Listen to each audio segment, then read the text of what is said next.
थोरियापड़ारे शहीद स्मृति cricket tournament green star champion देश पाई प्राणबली देइथिबा अमर शहीद साकिब कलाम सिराज और आबास अली स्मृति रे कटक जिला किशननगर तहसील अधीनस्थ थोरियापड़ा ग्राम रे एक दिवसीय जिला स्तरीय ग्रामांचल क्रिकेट प्रतियोगिता सफलतार सह अनुष्ठित हो जाइछि।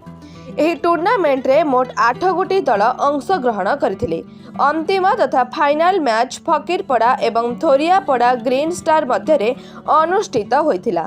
एही रोमांचकर मुकाबिला रे थोरियापड़ा ग्रीन स्टार दल विजयी होई चैंपियन आख्या अर्जन करिछि। खेल शेष आयोजित पुरस्कार वितरण उत्सव रे मुख्य अतिथि भावे यूनियन फॉर कटक सदर डेवलपमेंट वरिष्ठ उपदेष्टा विजय नायक जोग देथिले।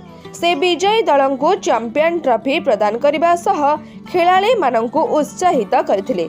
सम्मानित अतिथि अभिमन्यु साहू, मोहम्मद शकील, मोहम्मद लियाकत अली शहीद मानंक स्मृति रक्षा करने सह ग्रामांचल क्रीड़ा प्रतिभा को लोकलोचन को आनिबा पई एहा एक उत्तम प्रयास बोली कहिथिले। कटकरू जगन्नाथ को रिपोर्ट RM न्यूज 8।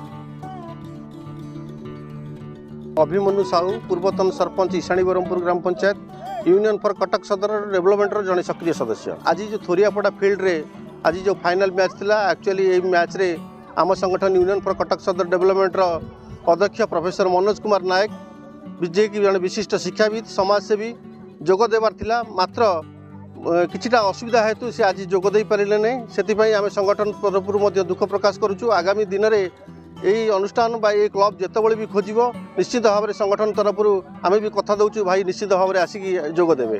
क्लब थोरियापड़ा जो क्रिकेट खेल होता आज क्रिकेट फील्ड रे आमर शहीद सदीक कलाम जहाँ मेमोरियल उद्देश्य फील्ड रे खेल होता आज फाइनल मैच रे फकीरपड़ा और थोरियापड़ार खेल होता।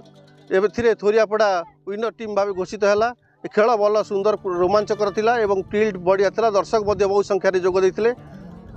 यूनियन फॉर कटक सदर डेवलपमेंट जो आमर अध्यक्ष अच्छा प्रोफेसर मनोज कुमार नायक से गरीब निष्पेषित तल स्तर में जो मैंने अभाव असुविधा अच्छा जेकोसी मेडिकल समस्या हो से निश्चित भाव में संगठन तरफ पहुँचुंट एवं विशेष करके आमर ग्रामांचल जो मैंने क्रीड़ाविद अच्छा खेलुंट से प्रोत्साहित करुँच। आगामी दिन में से जिला स्तर में खेलें और राज्य स्तर में खेलें।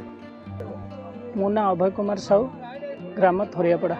आज थोरियापड़ा ग्रीन स्टार क्रिकेट टूर्नामेंट उद्यापनी दिवस कलाम सादिक मेमोरियल टूर्नामेंट आज उद्यापनी दिवस। यही दल गोटे 8टी दल को लेकिन एठी टूर्नामेंट चली आज फकीरपड़ा वर्सेस थोरियापड़ा फाइनल को जाइथिले। फाइनल रे आज थोरियापड़ा विजय तार बजाय रखी। थोरियापड़ार आमर ग्रीन स्टार जेतिक सदस्य प्रत्येक खेलाड़ी मानू मो तरफ और थोरियापड़ावासी तरफ मु बहुत बहुत धन्यवाद से जनाऊँगी। तो ये खेल रे आमर ल्याकचा बहुत पुराना जड़े सदस्य क्रिकेट बुझाइले थोरियापड़ार ल्याकचा को बुझाए तांकों आज आमर ये अनुष्ठित बंची चली।